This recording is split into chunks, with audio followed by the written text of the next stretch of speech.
आज सस्पेंशन बहुत हाँ, सारे सब आप लोगों के नेता सारे नेता सस्पेंड। हाँ, मैं भी सस्पेंड हो चुके हैं सुबह से, और कई दिनों से हमारा मांग बड़ा सीधे मांग कि एक तो ये कि हमारे जितने एमपीज को निलंबित किए गए हैं उनको बहाली हो, और सदन में आकर हमारे गृह मंत्री एक बयान दे।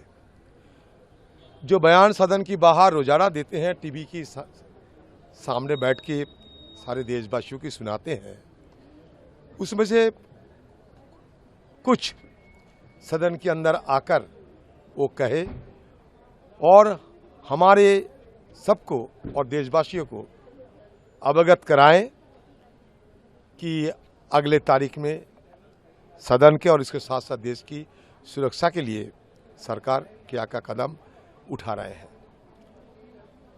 बीच में मैं ये भी सलाह दिए थे कि राजनाथ सिंह जी डिप्टी लीडर है सदन की, अगर हो सके सारा विपक्ष नेताओं को बुला के आम सहमति बना के ये सदन चलाने की कोशिश करे। सदन चलाना सरकार की फर्ज बनते हैं, और सदन चलाते समय लोकतंत्र के मुताबिक विपक्ष को साथ में रखना जरूरी होते हैं। विपक्ष को कॉन्फिडेंस में लेते हुए सदन चलाना हम लोग वाजिब समझते हैं, और ये शोभनीय भी है। लेकिन आज की सरकार तानाशाही की चरम शिखर पर पहुंच गए हैं। उनके पास बहुमत है, और बहुमत की साथ साथ बाहुबली की डंडा घुमा रहे हैं, और सारे सदन को जैसे कि अपने पार्टी ऑफिस के मुताबिक चलाना चाहते हैं। सदन आरएसएस और बीजेपी के तो पार्टी ऑफिस नहीं बन सकते, तो इसलिए चर्चा करने के लिए मुखर थे हम लोग। और आप लोग शायद ये देखे होंगे कि जिस दिन से सदन की शुरुआत हुई, पहले दिनों से, एकदम पहले दिन से हमारी तरफ से बिल्कुल और भरसक मदद हम लोग किए हैं ये सरकार को, साथ साथ सदन चलाने को। आप अगर उत्पादकता की हैसियत से देखें तो 13 दिसंबर के पहले सदन में उत्पादकता कितना था, आप खुद इसका जायजा ले सकते हैं।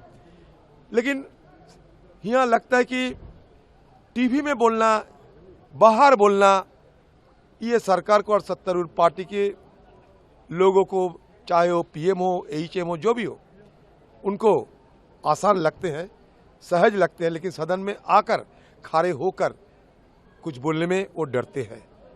इसलिए उनको ये लगा कि बहुमत की बाहुबली को डंडा घुमा के सबको ठंडा कर देंगे, विपक्ष की जुबान को बंद कर देंगे, तो इसलिए वो ये करके दिखाया। वो गिनती में आते नहीं, बहुत सारे, सभी मान लो कि विपक्ष में और कुछ बचे हुए मुझे लगता नहीं। कम से कम सारे लीडर जो हैं, सबको, सारे जो लीडर हैं, मैं भी सारे लीडरों जो हैं विपक्ष की पार्टी की, सबको सस्पेंड कर दिए हैं। सर, प्रिविलेज कमेटी को भी वो तीनों के लिए जो मतलब वो पीठासीन के नजदीक चले गए, तो तीनों के लिए, हम सबके लिए नहीं, तीनों के लिए वो। ठीक है।